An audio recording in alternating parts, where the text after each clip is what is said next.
everyone, welcome back to the Incredible India podcast series. I'm Sam. And I'm Taylor. So, I want you to start off today by doing a little mental exercise with me. Just imagine you are visiting a massive, breathtaking historical monument. Oh, like one of those places where you're just constantly craning your neck. Exactly. You are standing there looking up at these soaring, intricately carved arches and just endless stone corridors. Usually, when you visit a place like this, you assume it was built for, one of three reasons. Right, like a military victory. Yeah, a massive military victory. Or maybe it was designed to serve a purely religious purpose. Or, let's be honest, maybe it was just a very expensive way to showcase a powerful ruler's very large ego. That's usually the bet I'd take. Right. But our deep dive today is about a colossal architectural marvel that was built for a completely different, almost unbelievable reason. It really is unbelievable. It was built to prevent an entire city from starving to death. Which really forces us to rethink the entire concept of monumental architecture. It does. And our mission for this deep dive is to analyze a stack of historical and travel sources about the Bara Imambara. That is a magnificent, sprawling structure located in Lucknow, India. And we are going to examine how a massive construction project, one which broke ground in 1784, essentially functioned as an ingenious 18th century economic stimulus package right in the middle of a devastating regional famine. Okay, to really grasp the scale of what happened here, we need to set the scene. Yeah, let's go back to 1784. Right. The year is 1784, and North India is in the grip of an absolute nightmare. A catastrophic famine has swept across the entire Gangetic Plain. Entire villages are facing starvation, crops have completely failed, and the price of whatever grain is left has just skyrocketed out of reach for the average person. And the sources we have link this specific crisis to the broader Chalisa famine, which was a historically devastating period of starvation in the region. But what actually triggers a collapse of this magnitude, especially in an area that is traditionally the agricultural heartland of India? Well, the underlying cause of all this devastation points directly to severe, abnormal monsoon failures. Okay. And modern historical climate research connects these specific monsoon failures to El Niño patterns, basically broader climatic irregularities that were disrupting global weather in the late 18th century. So this wasn't just a case of poor farming practices or, a single bad season. Not at all. You have a massive, naturally occurring climate disruption that completely paralyzes the agricultural economy. Because the Gangetic Plain relies entirely on the predictability of the monsoon rains to water its crops. Exactly. When those rains simply do not arrive year after year, the entire food system collapses. The rivers run low, the fields turn to dust. And the localized food reserves are burned through very quickly. Which brings us to the urban epicenter of this disaster, the province of Awadh. Right. Now, Awadh was not some struggling backwater. It was actually one of the wealthiest provinces in all of India at the time. The ruler, the Nawab of Awadh, was a man named Asaf-ud-Daula. And he had just recently made a massive geopolitical move. Yeah, in 1775, he relocated his capital from a city called Faizabad to Lucknow. What does a capital move like that actually do to a city's demographics? It creates an absolute boomtown environment. Because the Nawab moved his entire court, Lucknow was rapidly expanding. Just flooded with people. Flooded with massive influxes of people. You had artisans, laborers, merchants, and rural migrants all pouring into the city. Just looking for work and new opportunities in this newly minted capital. So when this climate-induced famine hits, it creates a perfect storm. The city is already packed with urban poor and recent migrants who don't have deep roots. Or safety nets. Right, no safety nets. When the grain supplies dry up and prices surge, these newly arrived laborers are the very first ones to face the reality of starvation. And that presents a staggeringly complex socio-political dilemma for the Nawab. I mean, when your population is starving in the streets, the immediate instinctual thought is direct charity. You open the royal treasuries and you hand out food. Right, but food relief through direct charity was heavily limited in this context. Why is that? If he's ruling one of the wealthiest provinces, couldn't he just buy food from elsewhere and give it away? It comes down to logistics and politics. First, because the famine was so widespread across the entire region, the actual supply of available food to purchase was incredibly low. No matter how much gold you had. Exactly. Second, direct handouts are politically delicate. They drain the state treasury at an unsustainable rate without adding any long-term infrastructure value to the city. Furthermore, handouts can easily spark riots if the distribution isn't perceived as perfectly equal. Oh, absolutely. And they create a dynamic of complete dependency. The Nawab needed an entirely different approach to stabilize his rapidly growing and rapidly starving capital. And from what the sources say, Asaf-ud-Daula wasn't your typical tough guy military conqueror, the kind who might just suppress a starving population with force. No, he is mostly remembered in the historical records for his deep love of poetry, his refinement, and his patronage of rich courtly culture. But faced with this existential crisis, he makes a brilliant pivot. He decides to launch a massive public works project. He commissions the building of the Bara Imambara. Now, before we get into the economics of it, what exactly is an imambara?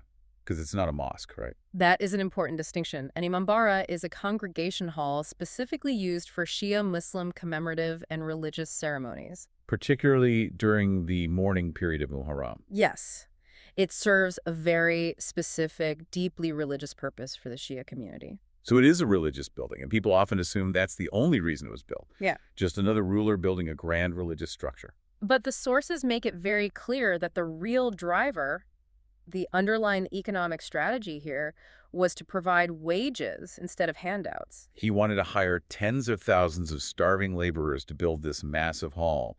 That way they could buy what little food was available with their own earned money. By providing wages, he was preserving the dignity of his people. They weren't reduced to beggars relying on the whims of a royal court.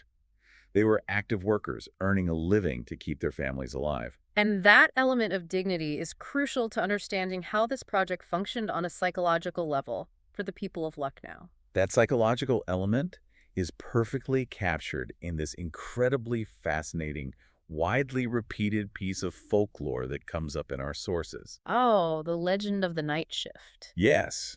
Have you heard about the legend of the night shift? The night shift is one of the most compelling pieces of local history from this era.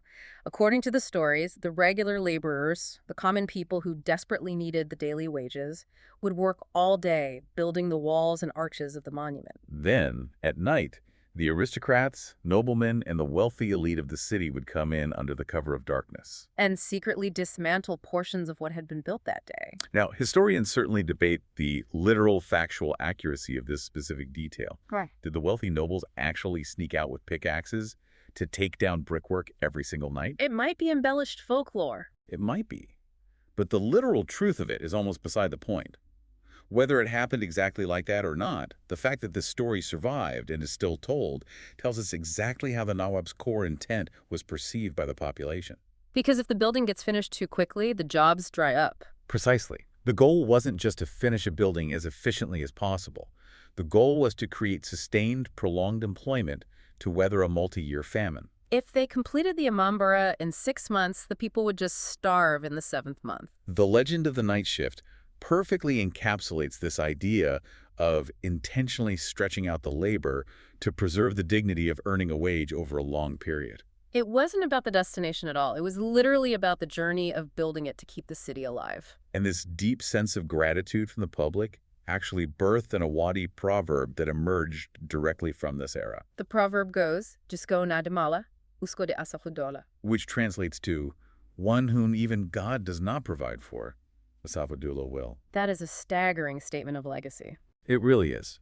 The people of Lucknow remembered him not as a distant, hoarding monarch, but as the ultimate provider during a time when even the heavens, through the failing monsoons, seemed to have completely abandoned them. But we also have to talk about the physical building itself, because when you hear make-work project designed to stretch out labor, you might picture a bunch of hastily stacked bricks. Or people just digging pointless ditches. Right. But the Bara Imambara is an absolute architectural masterpiece. It is widely considered an Indo-Islamic marvel. The sheer engineering genius of the structure is remarkable, especially considering the desperate circumstances of its creation. Let's look at the central hall of the Bara Imambara. It is one of the largest arched constructions in the entire world. And the most mind-bending structural fact about this massive space is that it was built entirely without iron beams or supporting girders. No iron at all. Just think about the physics of that. How do you build one of the largest vaulted ceilings in the world without any metal skeleton holding it up? You do it with incredible mathematics and an absolute mastery of traditional materials.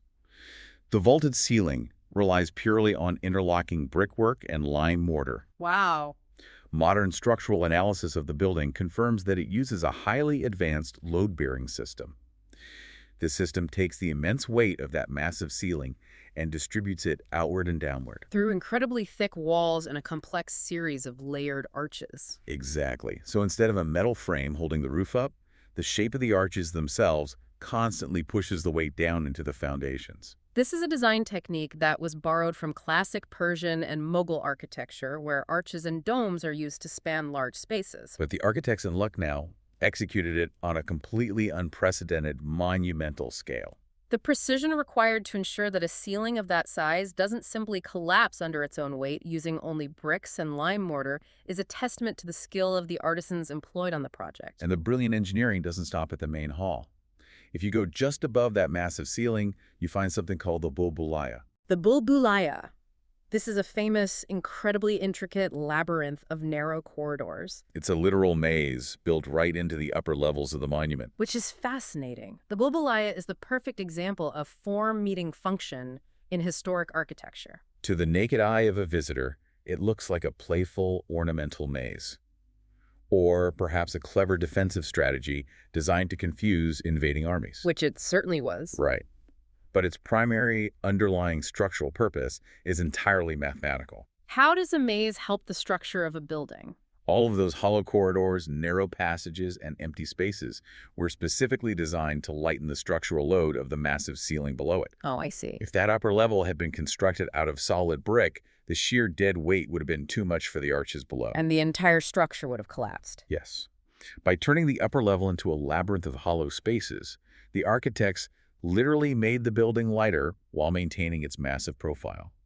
It is a brilliant blend of aesthetic beauty and sheer brain power. So we have this incredible marvel of engineering, built by tens of thousands of laborers over several years. What does a project of this scale actually do to the broader economy of the city? Because the impact had to go way beyond just the people laying the bricks on site. It triggered what modern urban economists refer to as a multiplier effect. Building something of this staggering scale requires a massive, complex supply chain. It didn't just employ the builders and masons on the construction site. It stimulated the creation of brick kilns across the entire region to supply the millions of bricks needed. It required massive amounts of lime production for the mortar, which means mining and transporting limestone. It employed artisan workshops, calligraphy masters for the inscriptions, carpenters, and decorative artists. So even if you weren't physically stacking bricks at the Imambara, your business was probably surviving because you were supplying the people who were. Precisely. By generating this widely distributed labor demand, it stabilized the entire regional economy. The wages flowed from the Nawab's treasury to the builders and artisans, who then spent those wages on the local food merchants and farmers, keeping the entire economic engine from stalling out during the famine. It was a localized circulation of wealth that kept everyone afloat. And the result of all this localized wealth circulation was that this crisis actually produced a golden age of culture. Lucknow was completely transformed. Because the Nawab was pouring resources into the city and keeping the population economically viable, Lucknow evolved into a major cultural powerhouse. The sources note that this period saw the flourishing of Persian poetry, the refinement of classical Kathak dance, and the evolution of an incredibly sophisticated culinary tradition. And the Bara Imambara stood right at the symbolic heart of this entire cultural renaissance. It is incredibly rare to see a devastating natural disaster spark a cultural golden age. And that brings up a really important question when we look at history globally. How does this specific strategy compare to other historical responses to famine? Because starvation is, tragically, a recurring theme in human history. To really appreciate how unique the Bara Imambara project was, we can look at the 19th century Great Famine in Ireland. The Irish potato famine. What did the government do there? Well, during the Irish famine, the ruling British government did eventually introduce public works programs to provide wages, but those programs were deeply flawed and often punitive. They were heavily constrained by politics and a belief that the poor shouldn't be given handouts without hard labor. So they often involved completely pointless, inefficient labor, like forcing starving people to build roads that literally led to nowhere or walls that enclosed nothing. It was physically exhausting and deeply degrading to the workers. That is incredibly bleak. It was. Alternatively, if you look at earlier Mughal emperors in India, Their typical response to regional food shortages was often just to open the royal granaries and distribute the grain. Which goes back to that direct charity model that we discussed earlier. It provides immediate relief, but it has a very limited geographic reach. And it doesn't build any lasting economic resilience. The differentiator here in Lucknow is the vision. The Nawab could have easily built something modest. If the goal was just to hand out wages, he could have commissioned a basic defensive wall or a simple irrigation canal. But instead, he merged massive, desperate scale with highest-tier architectural ambition. He didn't just give his people a temporary fix or force them into degrading, pointless labor. He gave them a permanent, beautiful urban landmark. He proved that a crisis response doesn't have to be purely utilitarian or punitive. It can be aspirational. The Bara Imambara wasn't just an 18th century stimulus package. It was a physical statement that the society would survive this famine and it would build something culturally magnificent while doing so. As we wrap up this deep dive, I want to bring it all back to you, the listener. At the very beginning, I asked you to imagine standing in that massive central hall. But now, try to imagine standing there not as a modern tourist looking up at a postcard image, but as a starving laborer in the year 1784. Imagine knowing that laying those interlocking bricks, mixing that lime mortar, is the single thing keeping your family alive. It completely transforms how you view the building, doesn't it? It changes the Bara Imambara from a standard symbol of royal power into an enduring symbol of protection. It wasn't built to intimidate the masses.